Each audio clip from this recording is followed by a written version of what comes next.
한국도 크요. 그 수준으론 핵잠을 다룰 수 없습니다. 아시아의 허브는 일본이죠. 그 비아냥이 회의실을 가르던 날을 기억합니다. 저는 데이비드 톰슨입니다. 미 해군 함정 조선과 획득 분야에서 23해를 보냈습니다. 저는 말보다 수치를 믿고 체면보다 규정을 믿습니다. 처음에는 저 역시 한국을 의심했습니다. 가동률을 정말로 끌어올릴 수 있는지, 납기와 결합률이 종이 위의 숫자에 불과한지 확인해야 했습니다. 그래서 기록을 다시 펼쳤습니다. 하나의 절차를 지나 또 하나의 절차로 검증과 질문을 반복했습니다. 누군가는 여전히 말합니다. 한국은 아직 멀었다고. 저는 그 말이 어디에서 시작되어 어디에서 끝나는지 보여드리고자 합니다.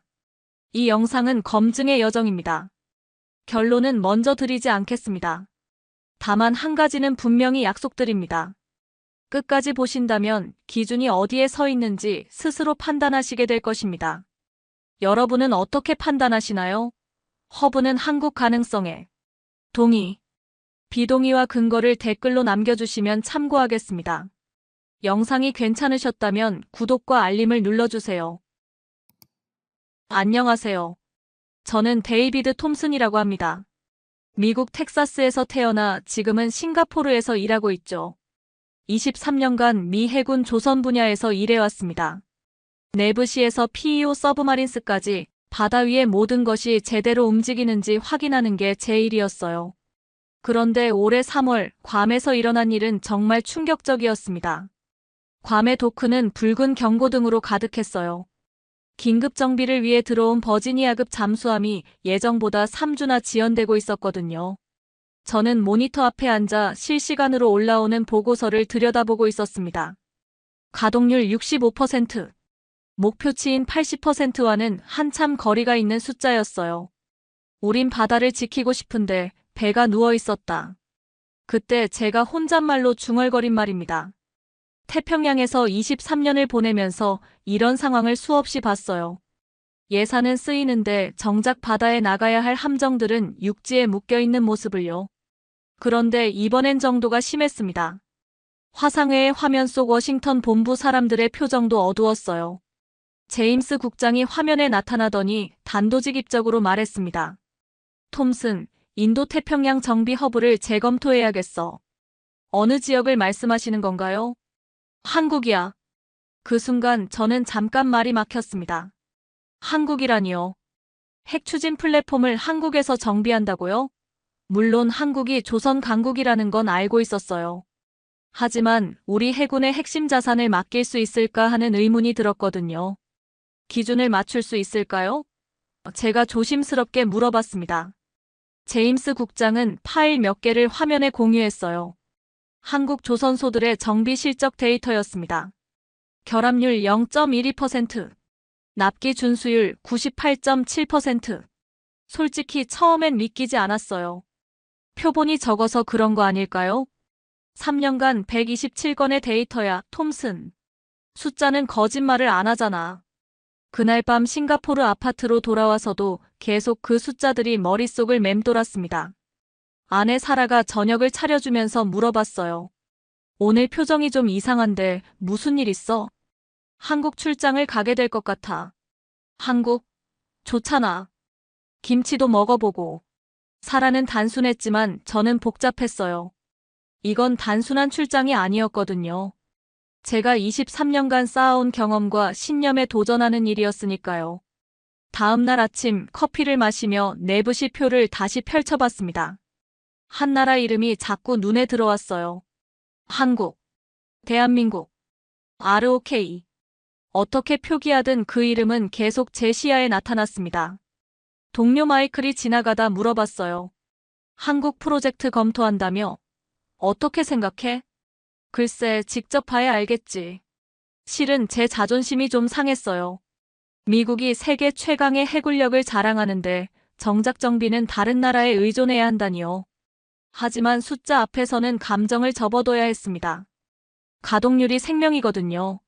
출국 3일 전 한국에 관한 브리핑 자료를 받았습니다. 현대중공업,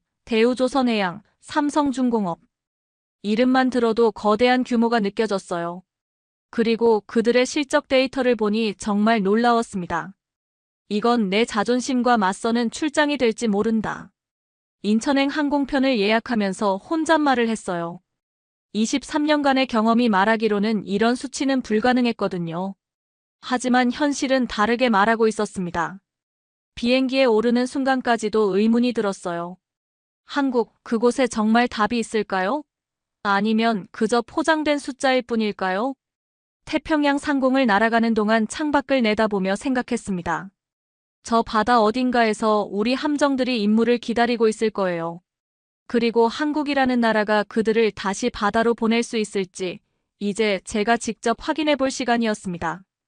인천공항에서 울산까지 가는 길, 저는 계속 체크리스트를 들여다봤습니다. 74개 항목. 23년간 제가 직접 만든 검증 기준이었어요. 용접 품질부터 보안 절차까지 하나라도 놓치면 안 되는 것들이죠. 현대중공업 정문 앞에서 차에서 내리는 순간 규모에 압도됐습니다. 저 멀리 크레인들이 하늘을 찌를 듯 서 있었어요. 하지만 규모만으론 신뢰할 수 없죠. 디테일이 중요합니다. 톰슨 컨설턴트님, 안녕하세요. 김 부장이라는 분이 나와서 인사했어요. 통역 없이 영어로 말하더군요. 발음도 꽤 정확했습니다. 도크부터 보여드릴게요. 첫 번째 체크포인트는 용접 품질이었습니다. 저는 도크 안으로 들어가면서 마음을 단단히 먹었어요. 용접선은 거짓말을 안 하거든요. 숨기려 해도 비드 하나하나가 다 드러나죠. 그런데 놀라웠습니다. 용접 비드가 마치 기계로 뽑아낸 것처럼 균일했어요. 23년간 봐온 미군 기준과 비교해도 손색 없었습니다. 아니, 오히려 더 깔끔했죠. 비파괴 검사 결과를 보여드릴까요? 김 부장이 태블릿을 꺼내더니 엑스레이 사진들을 보여줬어요. 방사선 촬영 결과가 실시간으로 업데이트되고 있었습니다. 보통은 이런 자료를 보안상 쉽게 공개하지 않는데요. 여긴 숨길 게 없습니다. 다 보여드려요. 그 말에 저는 잠깐 당황했어요. 미국에서도 이런 투명성은 보기 드물었거든요. 엑스레이 사진 속 용접 부위는 완벽했습니다. 기포나 크랙이 전혀 보이지 않았어요. 다음은 공정관리 시스템이었습니다. 거대한 모니터가 벽면을 가득 채우고 있었어요. 실시간 대시보드였죠. 각 작업 단계별 진행률이 %로 표시되고 품질 검사 결과가 초록불과 빨간불로 나타나고 있었습니다. 이게 실시간인가요? 네, 30초마다 업데이트됩니다. 대시보드의 초록불이 제 고집을 껐습니다. 이 정도 시스템이라면 지연이나 품질 문제를 즉시 파악할 수 있겠더군요. 저는 체크리스트에 첫 번째 체크 표시를 했습니다. 보안 구역 진입이 다음 순서였어요. 출입 배지를 봤는데 색깔이 3가지로 나뉘어 있었습니다. 빨간색, 노란색, 초록색. 각각 접근할 수 있는 구역이 달랐어요. 접근 배지의 색 하나까지 이유가 있었다. 제가 중얼거린 말이에요. 미군 기준보다 오히려 더 세분화되어 있었거든요. 보안 브리핑 룸에서 설명을 들었는데 그들의 보안 체크리스트가 제 것보다 항목이 많았습니다. 컨설턴트님 기준에 맞지 않는 부분이 있나요? 젊은 기술자가 물어봤어요. 박대리라고 자기소개를 하더군요. 영어가 유창했습니다. 저는 체크리스트를 다시 들여다봤어요. 용접 품질 적합, 비파괴 검사 절차 적합, 보안 시스템 적합. 하나씩 확인할 때마다 제 편견이 무너져갔습니다. 오후 2시쯤 저는 체크리스트의 70번째 항목까지 확인했습니다. 71개가 적합 판정이었어요. 74개 중 71개. 이런 비율은 처음 봤습니다. 내가 틀렸나? 내가 늦었나? 혼자서 중얼거렸는데 박 대리가 들었나 봅니다. 뭔가 부족한 부분이 있으신가요? 아니요, 오히려 예상보다 훨씬. 말을 잇지 못했어요. 제가 23년간 믿어온 기준들이 흔들리고 있었거든요. 한국의 조선소가 이 정도 수준일 줄은 몰랐습니다. 그때 김 부장이 다가와서 말했어요. 컨설턴트님, 혹시 더 높은 기준이 있다면 맞추겠습니다. 더 높은 기준을요? 네, 저희는 항상 배우고 있어서요. 기준을 더 올려달라니. 처음 듣는 말이었습니다. 보통은 기준을 낮춰달라고 하거나 예외를 인정해달라고 하는 게 일반적이거든요. 하지만 여기서는 반대였어요. 저는 마지막 3개 항목을 확인하러 갔습니다. 품질관리 문서와 시스템, 납기 관리 프로세스, 그리고 사후 서비스 체계. 모두 적합했어요. 나는 체크리스트에 줄을 그으며 다른 줄을 그었다. 편견이라는 줄을. 74개 중 74개. 완벽한 점수였습니다. 23년 경력에 이런 경우는 처음이었어요. 항상 몇 개는 부족하거나 개선이 필요했는데 말이죠.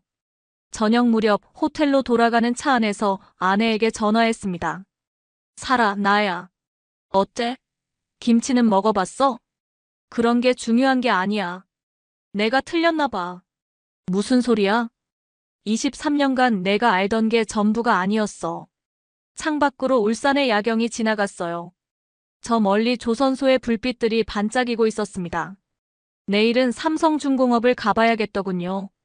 혹시 오늘이 우연이었을까 싶어서요. 하지만 마음 한구석에서는 이미 알고 있었습니다. 이건 우연이 아니라는 걸요. 한국의 조선업이 제가 생각했던 것보다 훨씬 앞서 있다는 걸요. 그날 밤 호텔 침대에 누워서 천장을 바라봤습니다. 체크리스트의 완벽한 점수가 자꾸 머릿속에 맴돌았어요. 그리고 박 대리의 마지막 말이 계속 귓가에 울렸습니다. 더 높은 기준이 있다면 맞추겠습니다. 미국에서 23년을 일하면서 한 번도 들어보지 못한 말이었어요. 보통은 기준에 맞추는 것만으로도 버거워하는데 여기서는 더 높은 기준을 요구하고 있었습니다. 잠들기 전 저는 내일의 일정을 다시 확인했습니다. 삼성중공업, 대우조선해양. 과연 오늘과 같은 결과가 나올까요? 아니면 오늘이 특별한 경우였을까요? 하지만 직감적으로 알 수 있었어요. 한국의 조선업은 제가 상상했던 것보다 훨씬 체계적이고 전문적이라는 걸요. 그리고 이건 시작에 불과하다는 것도요. 삼성중공업에서의 둘째 날, 저는 정말 중요한 걸 확인하게 됐습니다. 바로 정비 소요 시간이었어요. TAT라고 부르는 턴어라운드 타임 말입니다. 최근 3년 데이터를 정리해봤습니다. 이 차장이라는 분이 프레젠테이션을 시작했어요. 화면에 막대 그래프가 나타났습니다. 한국 조선소들과 다른 지역 정비 허브들의 비교 자료였죠. 싱가포르 평균 45일, 일본 평균 52일, 호주 평균 38일, 그리고 한국 평균 29일. 제 눈이 그 숫자에 고정됐습니다. 29일이요? 네, 평균입니다. 수치가 말하고 있었어요. 한국이 가장 빨랐습니다. 거의 10일에서 20일씩 앞서는 수준이었죠. 23년간 가동률 때문에 고민해온 저에게는 놀라운 숫자였어요. 어떻게 이런 속도가 가능한가요? 예비 부품 관리 때문입니다. 이 차장이 다음 화면으로 넘어갔어요. 예측 알고리즘 프로그램이었습니다. 과거 정비 데이터를 분석해서 앞으로 필요할 부품들을 미리 예측하는 시스템이었죠. 부품은 이미 내일을 알고 있었다. 저절로 나온 감탄이었어요. 보통은 정비 중에 부품이 필요하다는 걸 알고 주문하게 되거든요. 그럼 몇 주씩 기다려야 하죠. 하지만 여기서는 달랐습니다. 화면을 보니 각 부품마다 담당자 이름이 적혀 있었어요. 김 기사, 박 반장, 최주임. 부품 하나하나에 사람의 이름과 책임이 붙어 있었습니다. 부품 상자엔 사람 이름이 적혀 있었다. 책임의 이름. 그 순간 제가 중얼거린 말이에요. 이런 시스템이라면 지연될 이유가 없겠더군요. 오후에는 야간 교대팀을 만나봤습니다. 보통 밤 작업은 효율이 떨어지는 게 일반적이거든요. 그런데 여기는 달랐어요. 무사고 1234일. 작업장 입구에 걸린 대형 보드였습니다. 1000일이 넘는 무사고 기록이었어요. 야간 교대 반장인 정 반장님이 자랑스럽게 말씀하셨습니다. 저희는 가족을 생각하며 일합니다. 가족을요? 네, 집에 돌아갈 가족이 있으니까 안전하게 일해야죠. 1000개의 날이 가족을 지켜냈다는 의미였습니다. 단순한 안전 기록이 아니라 가족에 대한 책임감이었어요. 이런 마음가짐으로 일하는 사람들이라면 품질도 믿을만 했습니다. 사흘째 되는 날 시운전에 함께 탑승할 기회가 있었어요. 실제로 수리한 함정이 바다에서 어떻게 작동하는지 확인하는 과정이었죠. 바다로 나가자마자 각종 시스템 점검이 시작됐습니다. 엔진, 레이더, 통신, 항법. 모든 게 정상이었어요. 그런데 갑자기 작은 결함이 하나 발견됐습니다. 유압 시스템에 미세한 압력 저하가 있습니다. 젊은 기술자가 보고했어요. 심각한 문제는 아니었지만 정상 범위를 약간 벗어난 수치였죠. 미국에서라면 나중에 육지에서 확인하자고 했을 겁니다. 그런데 여기서는 달랐어요. 바로 조치하겠습니다. 결함은 죄가 아니었습니다. 방치가 죄였어요.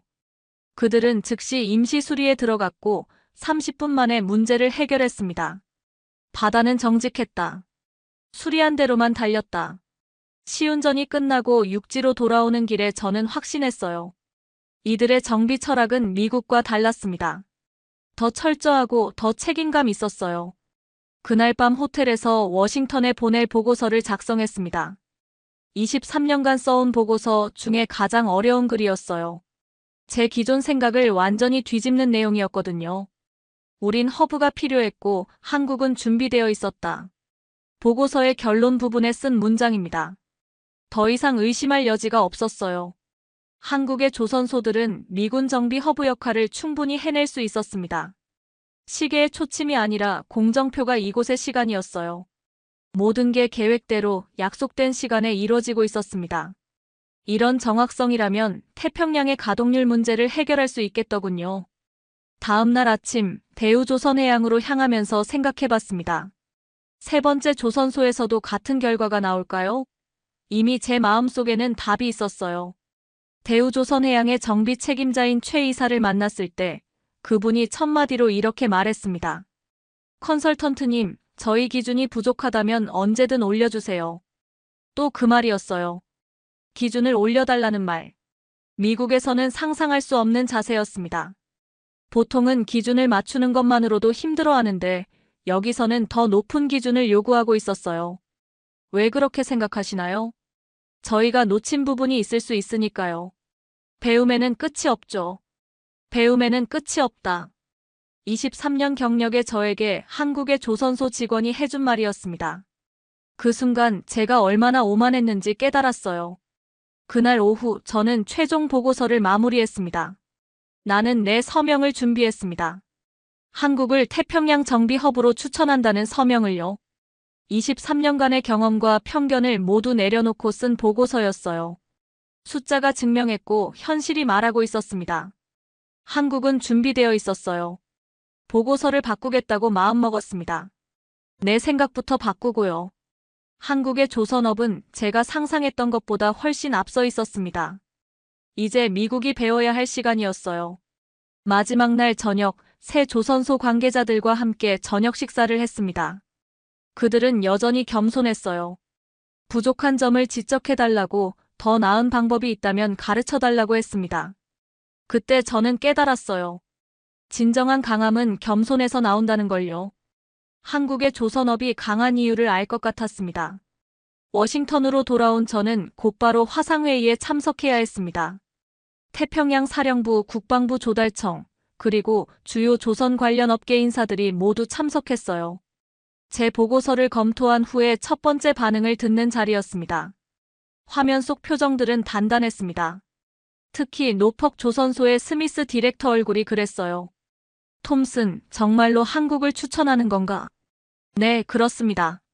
미국 내 일자리 문제는 어떻게 생각하나? 첫 번째 벽이었습니다. 미국 내 조선소들의 기득권이었죠. 노퍽, 뉴포트 뉴스, 메어 아일랜드. 수십 년간 해군 정비를 독점해온 곳들이었어요. 스미스 디렉터님, 가동률 수치를 보셨나요? 우리는 현재 65%에서 벗어나지 못하고 있습니다. 하지만 보안상 문제가. 한국의 보안 체크리스트는 우리보다 엄격했습니다. 지도엔 선이 많고 바다엔 길이 많다고 생각했어요. 우리가 고집하는 선 하나가 전체 바다를 막을 수는 없었습니다. 두 번째 벽은 일본이었어요. 도쿄의 사토 제독이 화면에 나타나더니 우려를 표했습니다. 한국 조선소 활용이 일미 동맹에 미칠 영향을 고려했나? 어떤 영향을 우려하시는 건가요? 정보 공유, 역할 분담, 그리고 체면의 문제. 일본은 오랫동안 태평양에서 미군 정비를 지원해왔어요. 갑자기 한국이 주역으로 떠오르는 걸 달가워하지 않았죠. 동맹은 누가 더 오래 기다렸는지가 아니라 누가 더 잘 해내는가였습니다. 제가 단호하게 답했어요. 동맹은 배려와 실력의 합이어야 했습니다. 감정적 배려만으로는 태평양을 지킬 수 없었어요. 세 번째 벽이 가장 까다로웠습니다. 핵확산 금지 담당 윌슨 국장이 날카로운 질문을 던졌어요. 핵 추진 플랫폼 주변 지원 시설을 한국에 두는 게 안전한가? 어떤 우려사항이 있으신지요? 기술 유출, 핵물질 접근, 민감한 설계 정보 노출. 질문은 날카로웠고 답은 길어야 했습니다. 저는 준비해온 자료를 화면에 띄웠어요. 한국은 이미 원자력 발전소 20기를 안전하게 운영하고 있습니다. 국제원자력기구 IAEA의 감시하에 30년간 무사고 기록을 유지했죠. 하지만 핵 추진은 다르지 않나? 맞습니다. 하지만 우리가 제안하는 건 핵 추진부 정비가 아닙니다. 재래식 시스템 정비예요. 추진부는 여전히 미국에서 담당합니다. 윌슨 국장의 표정이 조금 누그러졌어요. 제가 계속 설명했습니다. 비확산은 원칙이고 우리는 그 원칙을 존중했습니다. 한국 제안은 그 원칙 안에서 가동률을 높이는 방안이에요. 정책은 감정이 아니라 근거 위에 서야 했습니다.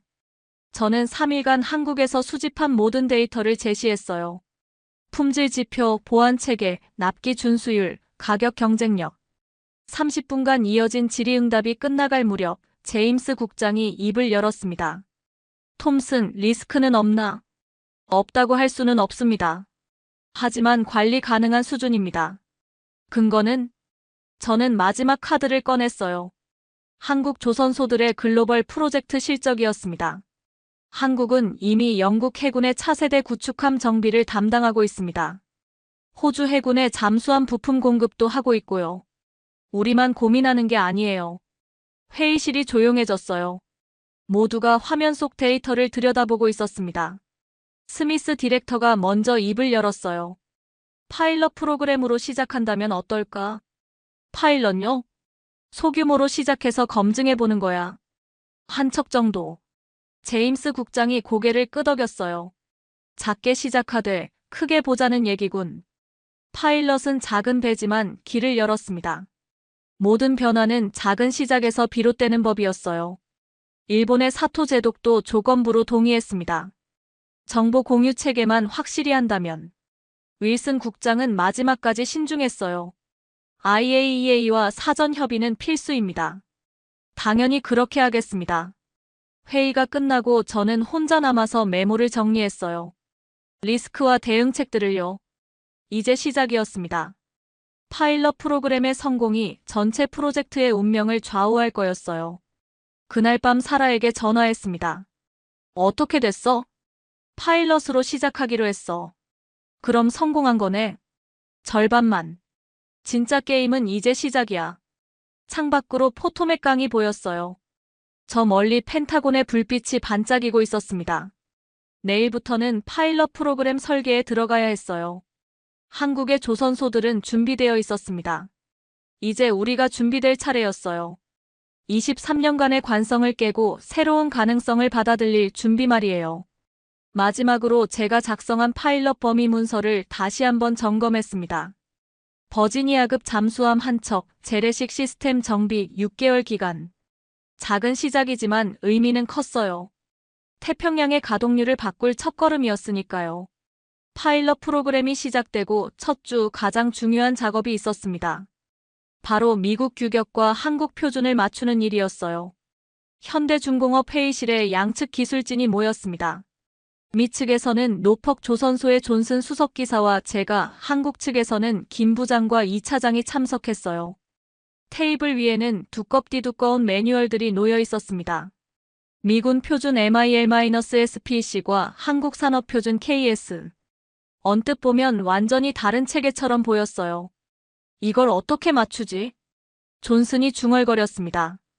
30년 경력의 베테랑이었지만 이런 작업은 처음이라고 했어요. 김 부장이 태블릿을 꺼내더니 말했습니다. 대조 테이블을 만들어봤습니다. 화면에 나타난 건 정말 놀라운 작업물이었어요. 미군 규격 항목 하나하나에 대응하는 한국 표준을 찾아서 매칭한 거였습니다. 표 하나를 맞추는데 필요한 건 자존심이 아니라 겸손이었어요. 양쪽 모두 자기 방식을 고집하지 않고 공통분모를 찾으려 했습니다. 서로의 언어가 같은 숫자에 닿았다. 3시간 만에 대조 테이블이 완성됐을 때 제가 한 말이에요. 용접 온도, 압력 테스트, 재료 강도. 표기법은 달랐지만 본질은 같았습니다. 이튿날부터 본격적인 합동 작업이 시작됐어요. 미측 품질 담당 3명, 한국 생산 담당 5명, 해군 운용 담당 2명으로 혼합팀을 만들었습니다. 첫날 밤 야간 점검을 함께 했는데요. 처음엔 서로 어색했어요. 언어도 다르고 작업 방식도 달랐거든요. 하지만 공구를 함께 다루기 시작하면서 분위기가 바뀌었습니다. 공구의 금속 냄새가 팀워크의 냄새로 바뀌었어요. 밤은 짧았고 어깨는 가까웠다. 그날 밤 제가 일기에 쓴 말입니다. 말은 통하지 않아도 몸짓과 시선으로 소통했어요. 숙련된 기술자들의 공통 언어가 있었습니다. 사흘째 되는 날 예상치 못한 일이 벌어졌어요. 시스템 점검 중에 결함 17건이 발견된 거였습니다. 보통이라면 하루 이틀은 걸릴 일이었어요. 그런데 혼합팀의 대응이 달랐습니다. 당일 조치 가능한가? 존슨이 물어봤어요. 해보겠습니다. 한국 측 팀장인 박 과장이 답했습니다. 그러더니 즉시 재발 방지 루프를 가동했어요. 한 건씩 수리할 때마다 왜 발생했는지, 어떻게 예방할 수 있는지 기록했습니다. 17개의 빨간 점이 초록으로 바뀌었어요. 단 8시간 만이었습니다. 존슨의 얼굴에 경이로운 표정이 떠올랐어요. 수리는 속도가 아니라 약속이었다. 그날 저녁 존슨이 한 말입니다. 한국 팀이 보여준 건 빠른 수리가 아니라 확실한 약속이었다고 했어요. 그런데 다음 날 아침 정말 놀라운 일이 있었습니다. 제 책상 위에 작은 쪽지가 놓여 있었어요. 혹시라도 부족하면 내게 욕해주세요. 마이너스 익명의 기술자들임. 익명이었지만 정성스럽게 쓴 한글이었어요. 구글 번역기로 영어까지 적어놨더군요. 욕을 받겠다는 말, 그건 책임의 다른 이름이었다. 그 쪽지를 보는 순간 가슴이 뭉클했어요. 실수에 대한 두려움이 아니라 더 잘하겠다는 의지를 느꼈거든요. 일주일 후 존슨이 저를 찾아와서 말했습니다. 톰슨, 이 팀을 믿겠다. 갑자기 무슨 말이에요? 30년간 일하면서 이런 팀은 처음이야. 우리가 틀렸을지도 모르겠어. 뭘 틀렸다는 거죠? 한국을 의심했던 게. 믿겠다는 말은 전쟁터에서 가장 귀한 말이었어요. 베테랑 정비사의 입에서 나온 그 말이 모든 걸 바꿨습니다. 그날 밤 저는 워싱턴에 중간 보고서를 보냈어요. 파일럿 프로그램 진행 상황과 초기 성과를 담은 보고서였습니다. 나는 이 밤을 보고서에 어떻게 적을까 고민했다. 숫자로는 표현할 수 없는 변화들이 있었거든요. 신뢰, 협력, 상호 존중. 이런 것들은 수치로 나타낼 수 없었습니다. 하지만 결과는 확실했어요. 예정보다 3일 빠른 진행률, 결함 제로의 품질 지표, 그리고 무엇보다 양측 팀원들의 만족도였습니다. 이틀 후 워싱턴에서 답장이 왔어요. 제임스 국장의 메시지였습니다. 파일럿을 확대하자. 두 척으로. 작은 기적이 더 큰 기적을 불러온 순간이었어요. 한국과 미국의 기술자들이 함께 만들어낸 성과가 인정받은 거였습니다. 그날 저녁 혼합팀 전체가 모여서 간단한 회식을 했어요. 한국식 삼겹살에 미국식 맥주를 곁들인 특별한 저녁이었습니다. 존슨이 건배사를 제안했어요. 다른 나라 사람들이지만 같은 바다를 지키는 동료들에게. 모두가 잔을 들었습니다. 국경을 넘어선 팀워크였어요. 이런 팀이라면 태평양 어디서든 임무를 완수할 수 있을 것 같았습니다. 파일럿은 성공했습니다. 하지만 더 중요한 건 과정에서 생긴 신뢰였어요. 이제 정말로 새로운 시대가 시작되는 것 같았습니다. 파일럿 프로그램이 순조롭게 진행되던 3주째 예상치 못한 위기가 닥쳤습니다. 핵심 부품 하나가 제때 도착하지 않은 거예요. 유압 펌프 어셈블리가 지연됩니다. 김 부장이 심각한 표정으로 보고했어요. 독일에서 주문한 부품인데 물류 차질로 2주가 늦어진다고 했습니다. 한 개의 볼트가 전체를 멈추게 할 수 있다. 저는 그때 이 말을 중얼거렸어요. 작전은 정시에 출항하는 배의 다른 이름이었거든요. 2주 지연이면 전체 일정이 틀어집니다. 더 심각한 건 언론의 반응이었어요. 누군가 정보를 흘렸는지 다음 날부터 루머가 돌기 시작했습니다. 한국 조선소 파일럿 프로그램 차질. 미군 함정 정비 지연 안보 우려. 성급한 한국 의존, 부작용 현실화. 루머는 나사를 더 세게 조였어요. 워싱턴에서 압박이 들어오기 시작했습니다. 스미스 디렉터가 긴급 화상회의를 요청했어요. 톰슨, 상황이 어떻게 된 거야? 부품 공급망 문제입니다. 예상치 못한 변수였어요. 언론에서 난리잖아. 이런 식으로 가면 파일럿 자체가 취소될 수도 있어. 정치보다 강한 것은 체크리스트여야 했는데 현실은 달랐습니다. 정치적 압박이 기술적 판단을 흔들고 있었어요. 그날 오후 한국 측에서 긴급 회의를 소집했습니다. 현대중공업, 삼성중공업, 대우조선해양 관계자들이 모두 참석했어요. 대체 조달 방안을 검토해봤습니다. 이 차장이 자료를 펼쳐 보였어요. 한국 내 협력업체 네트워크에서 동일 규격 부품을 찾았다는 거였습니다. 정말 같은 규격인가요? 인증서를 확인해 보세요. 화면에 뜬 인증서들을 보니 놀라웠어요. ISO, C, 그리고 미군 표준까지 모든 인증을 통과한 부품이었습니다. 규격을 통과한 부품은 국적이 없었다. 그 순간 제가 깨달은 바였어요. 중요한 건 어느 나라 제품인가가 아니라 규격에 맞는가였습니다. 한국 측은 즉시 부품 조달에 들어갔어요. 24시간 만에 부품이 현장에 도착했습니다. 독일 부품보다 더 빨리요. 하지만 진짜 시험은 지금부터였어요. 대체 부품으로 조립하고 테스트를 통과해야 했거든요. 밤 10시부터 리워크가 시작됐습니다. 한미 혼합팀이 모두 투입됐어요. 존슨도 직접 작업복을 입고 나왔습니다. 이번엔 정말 중요해. 존슨이 말했어요. 한 번의 실패가 전체 프로그램을 무너뜨릴 수 있는 상황이었거든요. 새벽 2시 조립이 완료됐습니다. 이제 시운전만 남았어요. 하지만 바다는 새벽 5시가 되어야 잔잔해진다고 했습니다. 3시간을 기다렸어요. 모두가 긴장한 채로요. 커피를 마시며 서로 농담도 했지만 표정은 진지했습니다. 새벽 5시 정각, 시운전이 시작됐어요. 유압 시스템 점검부터 추진력 테스트까지 모든 항목을 확인해야 했습니다. 해가 뜨기도 전에 배가 달렸다. 첫 번째 테스트를 통과했을 때 제가 한 말이에요. 대체 부품이 완벽하게 작동했습니다. 6시 30분 모든 테스트가 완료됐어요. 결과는 완벽했습니다. 기존 부품보다 성능이 더 좋았을 정도였죠. 새벽 바다는 약속을 지켰다. 시운전을 마치고 항구로 돌아오면서 저는 안도의 한숨을 쉬었어요. 위기는 넘겼지만 더 중요한 걸 배웠습니다. 한국의 산업 생태계가 얼마나 유연하고 효율적인지 몸소 체험한 거예요. 24시간 만에 대체 부품을 조달하고 밤새 작업해서 정상 복구시키는 능력.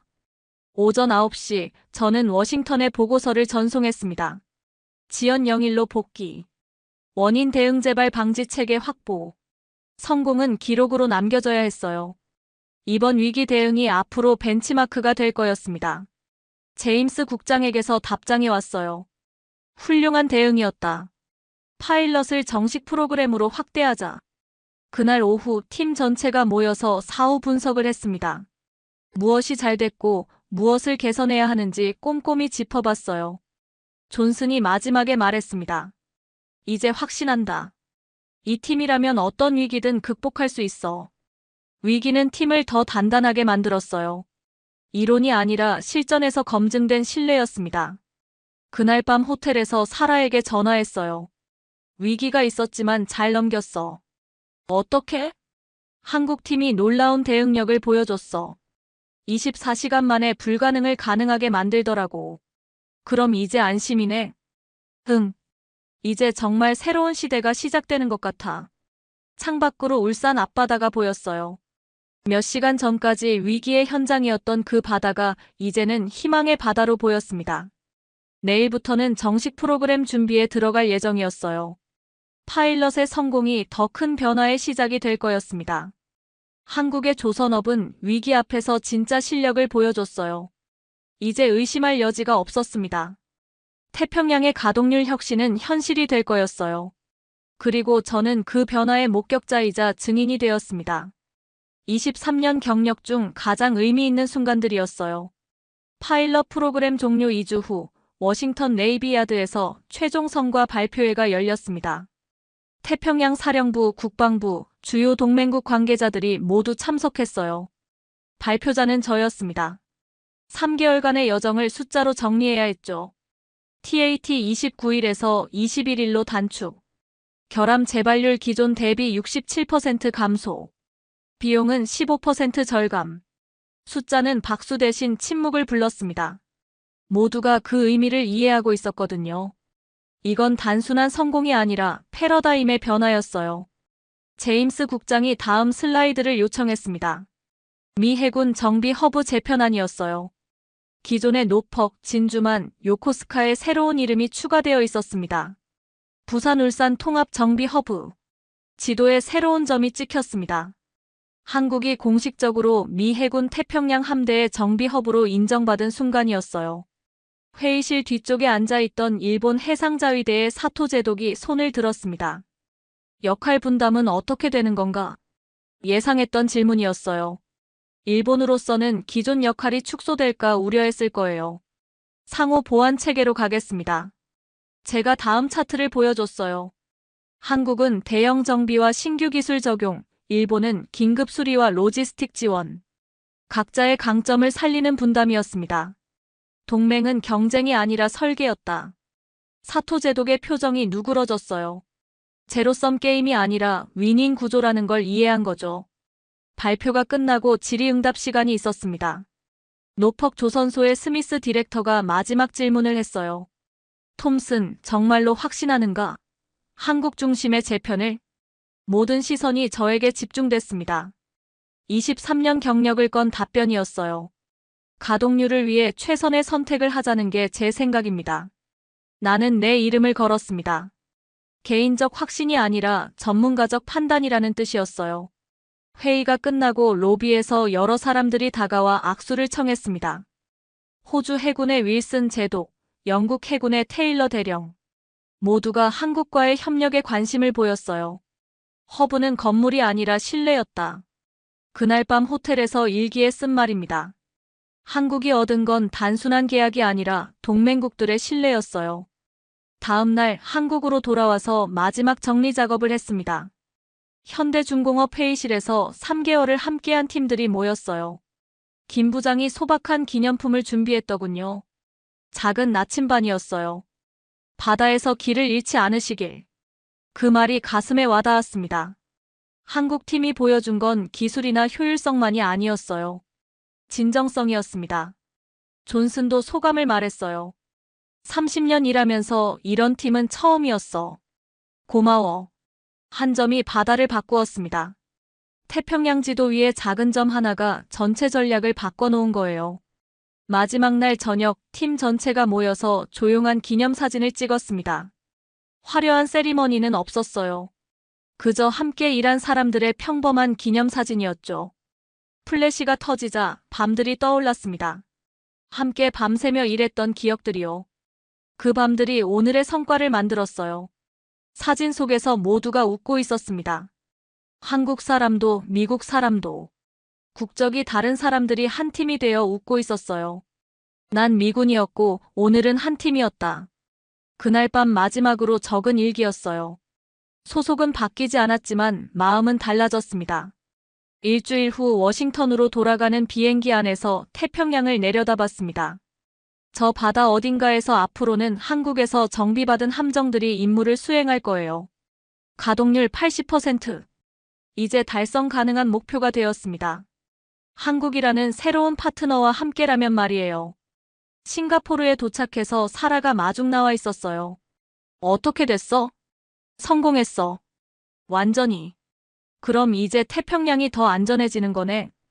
그렇지. 그리고 우리는 새로운 친구들을 얻었어. 집으로 가는 차 안에서 저는 생각했습니다. 이 변화가 가져올 더 큰 의미들을요. 동맹의 형태가 바뀌고 신뢰의 기준이 새로워지고 협력의 범위가 확장되는 것들. 경쟁은 사라지지 않습니다. 다만 역할이 바뀔 뿐이에요. 한국은 이제 단순한 파트너가 아니라 핵심 플레이어가 되었습니다. 그날 밤 제가 마지막으로 쓴 보고서의 결론 부분입니다. 한국의 참여로 태평양 안보 체계가 한 단계 진화했다. 이는 기술의 승리이자 신뢰의 승리다. 3개월 전만 해도 상상할 수 없었던 변화였어요. 하지만 현실이 되었습니다. 숫자가 증명했고 사람들이 인정했어요. 이제 정말로 새로운 시대가 시작되었습니다. 한국이 태평양의 중심에 서는 시대일까요? 저는 그 역사적 순간의 목격자가 되었고 작은 역할을 했습니다. 23년 경력 중 가장 보람있는 일이었어요. 태평양은 이제 더 안전해질 겁니다. 한국이라는 든든한 파트너와 함께라면요. 한국에서의 마지막 주말 뜻밖의 초대를 받았습니다. 현장 기술자들의 가족 모임이었어요. 김 부장님이 조심스럽게 제안했거든요. 컨설턴트님, 시간 되시면 저희 가족들과 식사 한번 하실래요? 작은 식당에서 열린 소박한 모임이었습니다. 박 과장님 가족, 최 반장님 가족, 그리고 젊은 기술자 이씨 가족까지. 총 15명 정도였어요. 아이들이 많았습니다. 초등학생부터 고등학생까지. 아빠가 어떤 일을 하는지 궁금해하는 눈빛들이었어요. 아저씨, 우리 아빠가 배 고치는 거 맞아요? 최 반장님의 막내딸이 물어봤습니다. 8살 정도 되어 보이는 아이였어요. 맞아. 아빠가 배를 고쳐서 바다가 더 안전해져. 그럼 아빠가 영웅이네. 가족 사진 속에 바다가 있었습니다. 아이들 미소 뒤로 아버지들의 자부심이 보였어요. 감동은 숫자 다음에 오는 것이었습니다. 다음 날 부산공대에서 특별 강연을 요청받았어요. 조선해양공학과 학생들에게 국제 프로젝트 경험을 나누어 달라는 거였습니다. 강당에 100여 명의 학생들이 앉아 있었어요. 20대 초반의 열정적인 얼굴들이었습니다. 규격은 생명을 지킨다. 제가 첫마디로 한 말이에요. 학생들의 표정이 진지해졌습니다. 여러분이 외우고 있는 수치 하나하나가 바다 위 누군가의 생명을 좌우합니다. 그래서 정확해야 하고 그래서 중요한 거예요. 한 학생이 손을 들었어요. 현장에서 가장 중요한 건 뭔가요? 규격을 외운다. 그러나 더 중요한 건 이유를 아는 것이다. 학생들이 메모하는 소리가 들렸어요. 젊은이들의 눈빛에서 미래가 보였습니다. 오후에는 협력업체 단지를 둘러봤어요. 대형 조선소 주변의 중소기업들이었습니다. 정밀 가공, 특수용접, 전자시스템. 각자의 전문 분야에서 최고 수준이었어요. 중소기업 사장 한 분이 말씀하셨습니다. 덕분에 일자리가 늘었어요. 젊은 친구들이 돌아오고 있어. 산업은 사람의 어깨 위에 세워졌습니다. 기술은 차갑지만 사람은 따뜻했어요. 하청이 아니라 동맹이었습니다. 마지막 날 장기 계약 논의가 있었습니다. 10년간의 포괄적 협력 계약이었어요. 단순한 정비뿐만 아니라 기술 교류, 인력 교환, 표준 개발까지 포함한 내용이었습니다. 투명성을 보장하겠습니다.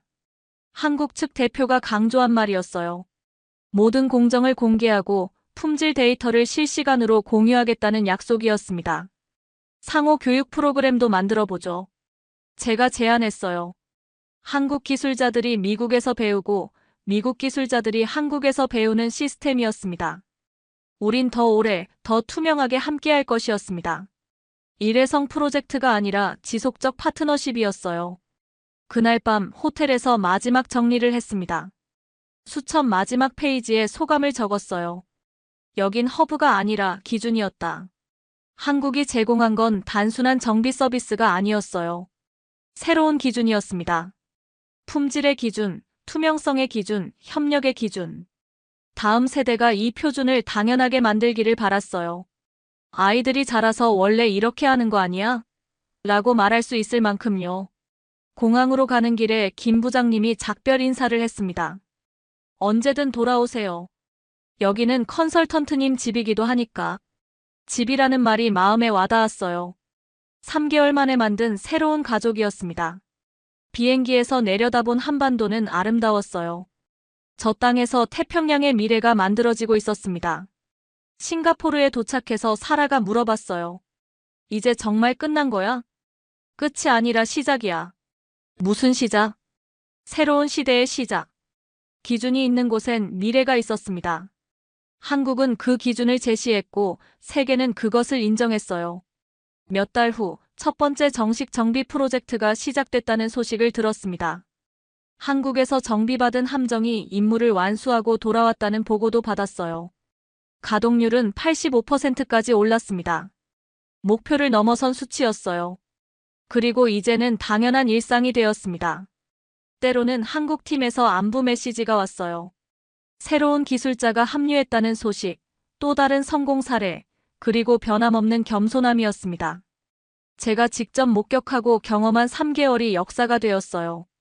태평양 안보사에 새로운 장이 추가된 거였습니다. 그리고 저는 그 역사의 증인이자 작은 역할을 한 사람으로 남았습니다. 23년 경력 중 가장 의미 있는 시간이었어요. 한국의 조선업은 이제 세계의 기준입니다. 더 이상 증명할 필요가 없어요. 결과가 모든 걸 말해주고 있으니까요. 그리고 무엇보다 다음 세대를 위한 더 안전한 바다를 만들었습니다. 그것이 가장 큰 성과였어요.